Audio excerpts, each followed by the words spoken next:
So my last story, I got a little bit off track when I was telling y'all about the paperwork and stuff like that. Oh yeah, smash like, subscribe, share, comment. You know how I go. Follow the links below. Add me on one of the pictures. Add me on one of the comments, whatever. And I'm going to follow you back. Ain't no ifs, ands, buts about it. Oh, but the scamming pages that do it, all the scamming pages that be hitting me up with the investment, Bitcoin trade, I'm not doing none of that BS, okay? I'm not going to follow you back. Only real pages, real people. Just reach out to me. So, on the paperwork, y'all asked, why do I have so many destruction of properties? Okay, my first destruction of property happened when I went to level 5. So I went to level 5. I went to the hole. I told y'all the story about smashing the homie Quavo. Pause. I said smashing. To my fight. And I cut him. Or I poked his face. I went to the hole. Some reason they sent me to, I think it was C unit or something like that. I usually go to B unit.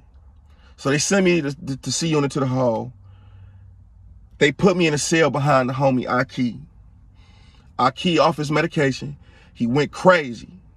Crazy. Piss everywhere. Feces on the wall. And they barely washed it down, so they put me in a room. I'm like, bro, do you smell how I smell in here? Okay, we'll get you some cleaning supplies. I get this cleaning supply. I say, hold on. The cleaning supplies ain't working. This place need to be washed down. Power wash. Y'all got the tools to do that. Y'all got the people to do it. Y'all got the trustees to do it. Hours pass by, they don't do it. Hours pass by, they don't do it. Whole day go by, I'm complaining to everybody. Everybody. Even the nurse that was on shift that day. They do nothing about it. So I'm in a room, just imagine, you can't even get, you know, when you go into an environment and smell different, you eventually get used to it. I'm in there 24 hours and I haven't got used to the smell yet. My eyes are starting to hurt. I got to get up out of this room. So I say, okay, you're not gonna move me, right? So I go tie a string up, put it on the sprinkler. I hold my tray hostage. I tell the police, when you hold your tray hostage, they got to get it back eventually before the end of their shift.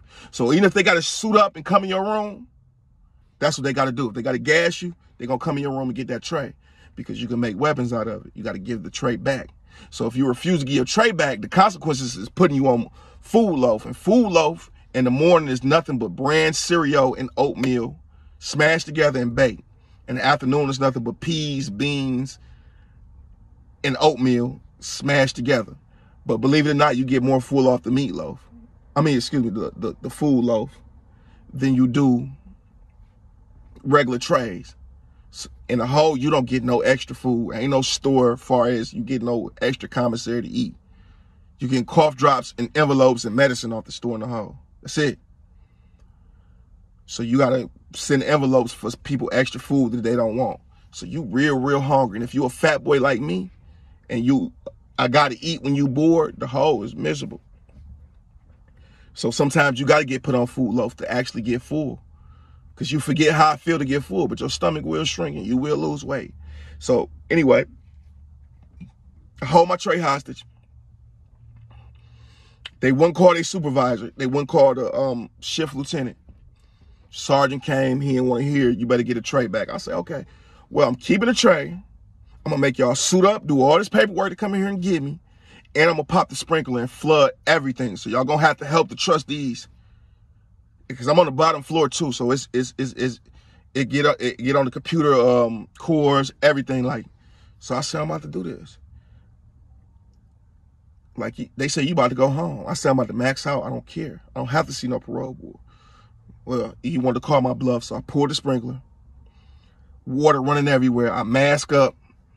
Come get me. So they had to gas me. And the first time I felt that gas, it's like, bro, you cannot breathe. It really, like, it's not bad as the mace as far as the stinging, but it's bad as far as just being able to breathe. Every time you inhale, you feel a burning sensation. Like, it's horrible. Not like the mace, but the gas is just different. So when they came to my door to get me, they sprayed the gas.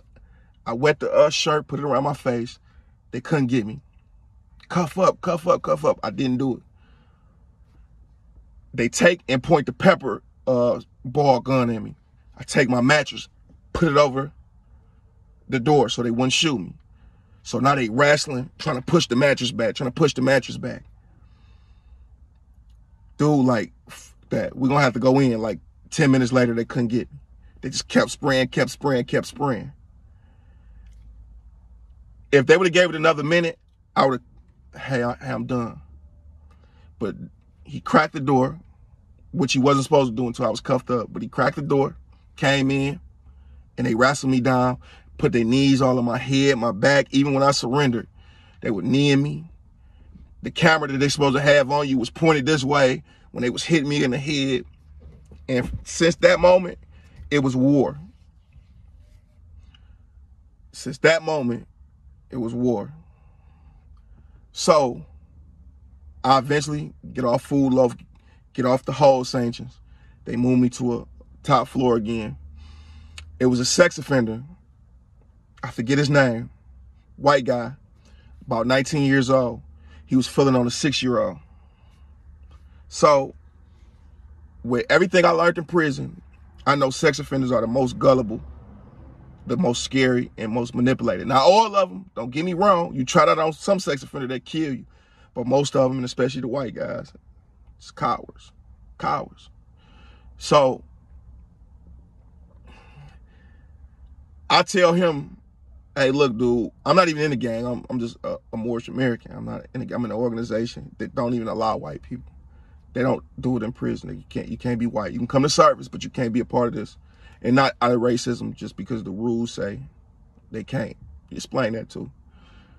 So I get to talking to him. We cool. We talking. And he's scared to go back out there because a guy made him give him fellatio because he owed him something. And now he got the stigma of being gay, and he didn't want that.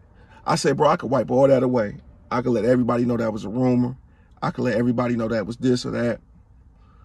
And you'd be cool. But you got to do me a favor, though. He like, oh, what's that, big homie? What's that, big homie? When he called me big homie, I said, I know I got him. I said, look, when this CO walk past, I want you to throw urine on him. He like, for real, man? I'm like, yeah.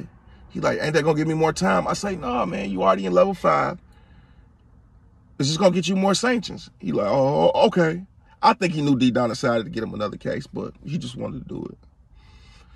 So when the guard walked past, tossed the urine on him. I told the guard earlier that day too, before I told him to do it, I said, I got you. You going home early today. He like, yeah, whatever. You ain't gonna do too much because you about to go home. That's what he told me. That's what he thinking. I remember all them elbows that you gave me. All in the back of my head, them lumps you gave me. And you was sitting on my knees, calves, super hard, harder than you had. So you put them cuffs on me so tight. You drugged me down them stairs so hard. You was the main ringleader of it. He like, yeah, whatever. Walk past, go ahead. 3 rounds later, I wait till I get my food first. I get the food, get the lunch. It's about to be the end of his shift. He do his round. A couple hours later, sex offender throw urine all in his face. He walked past my cell wet. I'm like, I told you. And it was on since then. They were starving me, you know, keeping my trays from me. And I had it happen again with somebody. And then after that, they just started respecting me and started leaving me alone. Also, I got some destruction of property for setting some stuff on fire because they wouldn't feed a guy that assaulted the officer. Okay, I understand not feeding him the first night, not giving him a mattress the first night. I understand not, you know, doing it for a night, maybe even 2. But at some point in time, we're going to have to stick together. So look, if you don't give him his stuff, I'm going to burn the mattress. Y'all going to have to put it out through the cell. Then I'm going to pour the sprinkler and I'm going to make y'all come in here and get me. And that's what I did. So I got so many destructions of property like that, and then assault on staff when they came in the room, and I, bowled their shields and things like that. So that's why I got so many destruction of properties. That's the story, man. Hope y'all enjoy. Peace and blessings.